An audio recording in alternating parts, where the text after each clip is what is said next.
अरे बताना। सही बात। अरे सही बात बोला ना। अच्छा बोलूंगा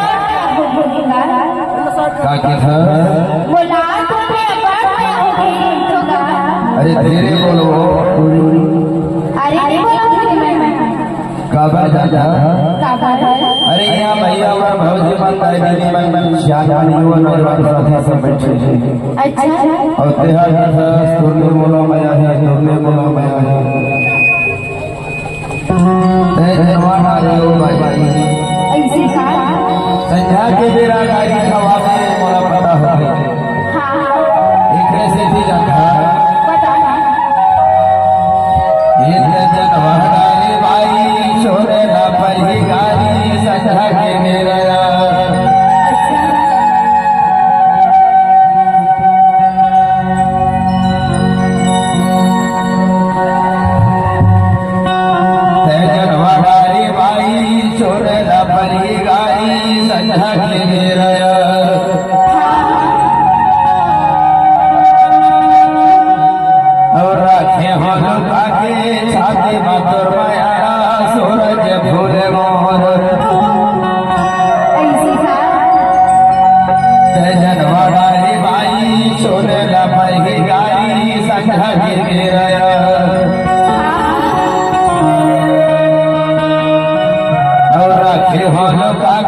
छाती मातर सूरज भोले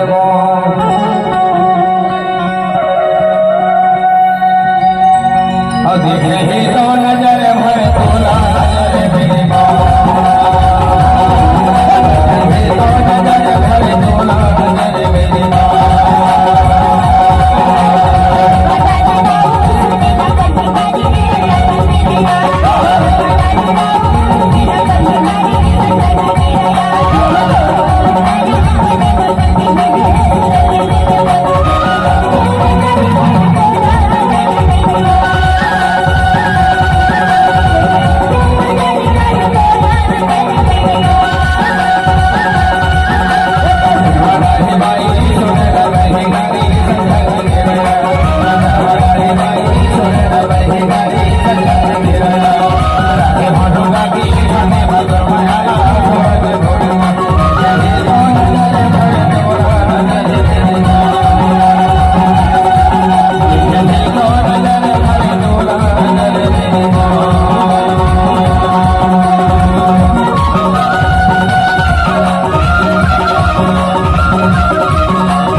के छाती मातुर माया सूरज फूले मोह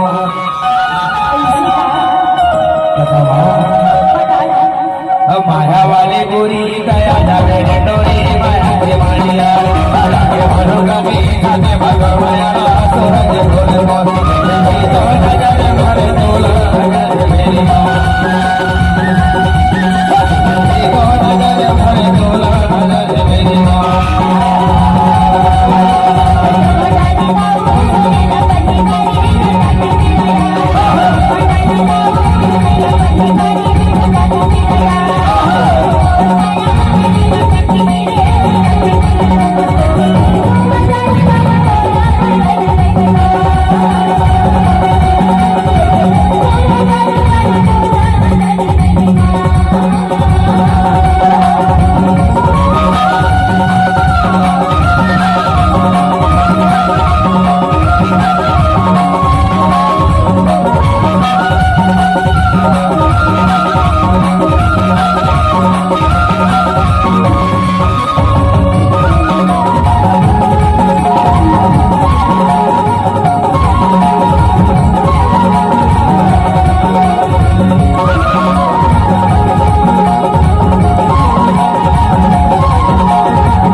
सुलाओ काकी बताओ बता अरे